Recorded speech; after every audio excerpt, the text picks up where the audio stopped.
Morning students. जैसा कि आप सभी को मालूम है कि हमारा आज पूरा देश विश्व कोरोना जैसी महामारी से गुजर रहा है।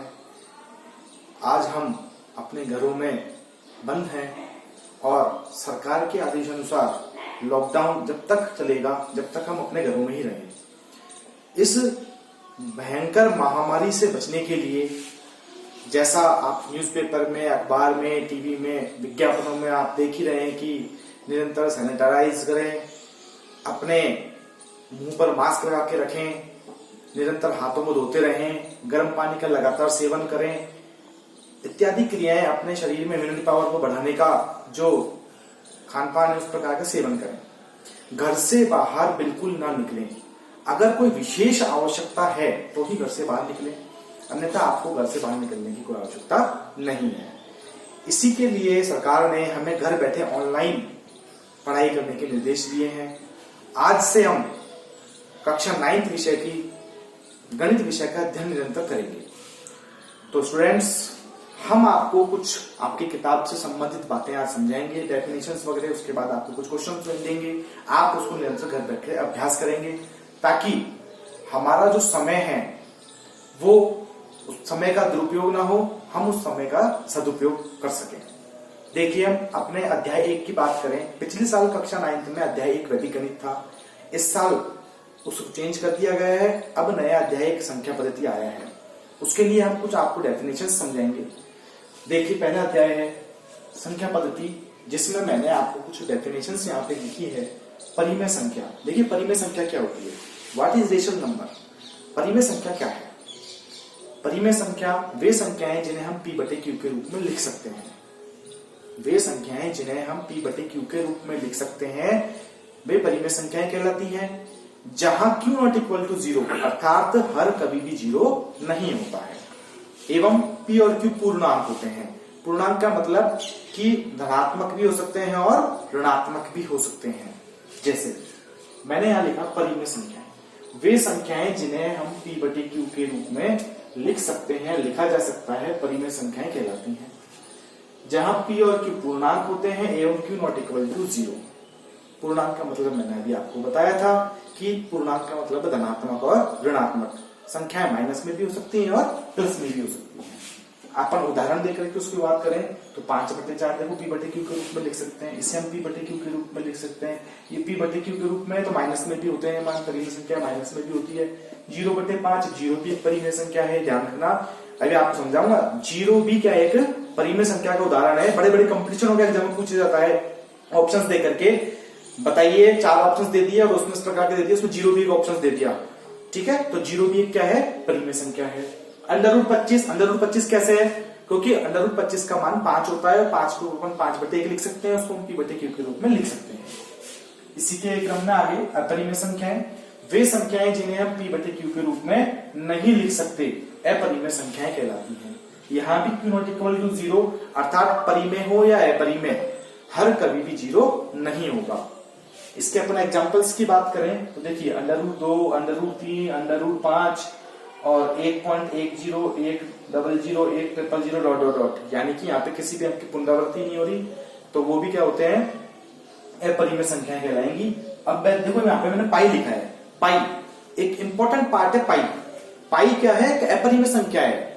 आप कहोगे पाई का मान तो सब 22/7 होता है, तो 22/7 तो परिमेय संख्या हो गई। जी नहीं, पाई का मान गणितज्ञों ने पाई का मान 22/7 ओनली फॉर क्षेत्रफल वाली प्रश्नावली में सवालों को हल करने के लिए माना है।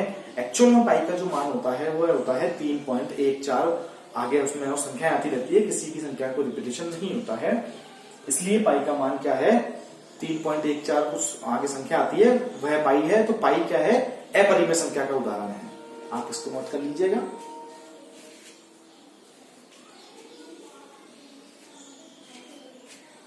इसी क्रम में हम आगे चलेंगे।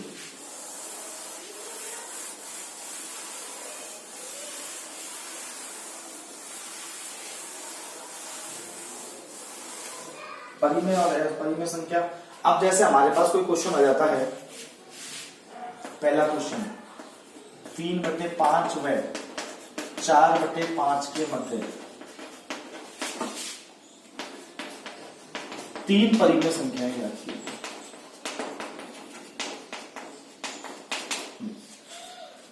कक्षा 8 में भी इस प्रकार का, कक्षा 9 में भी है इसी प्रकार का। तो उसमें 2 नंबर का सवाल आता है ये वाला ऐसा, इसको किस प्रकार से हम हल करेंगे। देखो 3/5 एवं 4/5। सबसे पहला काम होता है उसके हर समान करने का। हमें इस सवाल में हम पहले से समान दिए गए हैं 5 में से। सेकंड स्टेप आती है कि जितनी वो परिमेय संख्याएं पूछता है उसमें हम +1 कर दें। तो 3 परिमेय संख्याएं पूछी तो 3 + 1 4। 4 का क्या करेंगे यहाँ पे, 4 का अंश व हर में गुणा करने। देखिए ये 3/5, ठीक है। इसमें किसका गुणा करा हमने, 4/4 का। क्या आएगा, अंश को अंश से गुणा करेंगे, हर को हर से गुणा करेंगे। 4 × 12 5 × 24।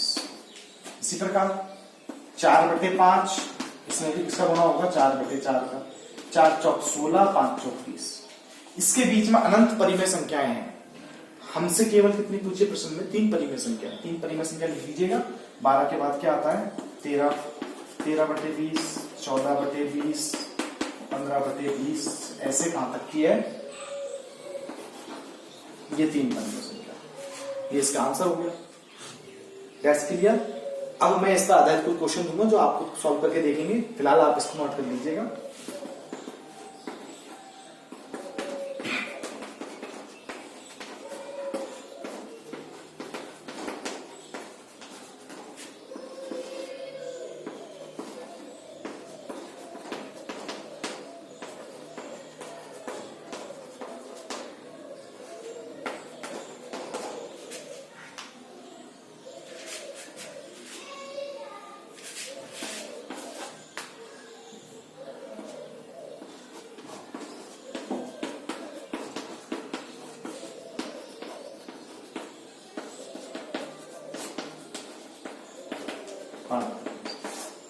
ये 3 सवाल मैंने आपको दिए हैं, लेकिन देखो मैंने तीनों सवाल अलग तरीके के दिए। यहाँ समान था, यहाँ किसी का भी हर समान नहीं है। मैं अभी आपको एक सवाल ऐसा बताऊंगा जिसका हर समान नहीं है। हर समान नहीं हो तो आप सबसे पहले क्या करोगे, हर समान नहीं हो तो उसके लिए देखिए सबसे पहले आप क्या करोगे। जैसे आपके पास कोई सवाल आ जाता है,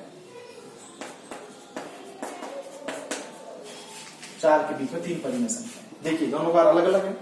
इसके बीच में हमें संख्याएं ज्ञात करनी है। तो किस प्रकार, सबसे पहला काम होगा इसमें हल। हल में अपन सबसे पहले क्या करेंगे, हर समान करेंगे। हर समान करने। अब हर समान करने के लिए क्या करते हैं, हर समान करने के लिए इसके हर का तो इसमें गुणा कर दो, इसके हर का इसमें गुणा कर दो। किस प्रकार, 2/3 गुणा करेंगे अपन किसका, 4/4। देखिए 4 दूनी 8, 4 × 12। दूसरी संख्या थी 3/4, इसमें हम गुणा करेंगे, इसमें 3 था, 3 का 3 × 9, 4 × 12। अब दोनों के हर समान हो गए। हर समान होने के बाद जितनी वो परिमेय संख्या पूछता है उसमें वही +1 कर देना है। 3 परिमेय संख्या पूछी तो 3 + 1 4 का क्या करेंगे, अंश व हर में गुणा कर दीजिए। 8/12 में किसका गुणा होगा, 4/4। 8 × 32, 12 × 48। इसी प्रकार 9/12 में भी 4/4 का, 9 × 36, 12 × 48। इसके बीच में अनंत परिमेय संख्याएं हैं, हमें 3 निकालनी है। 32 के बाद क्या आता है, 33/48, 34/48, 35/48। देखो ये 3 परिमेय संख्या। इस प्रकार से आपको ये सवाल हल करने हैं। That's clear.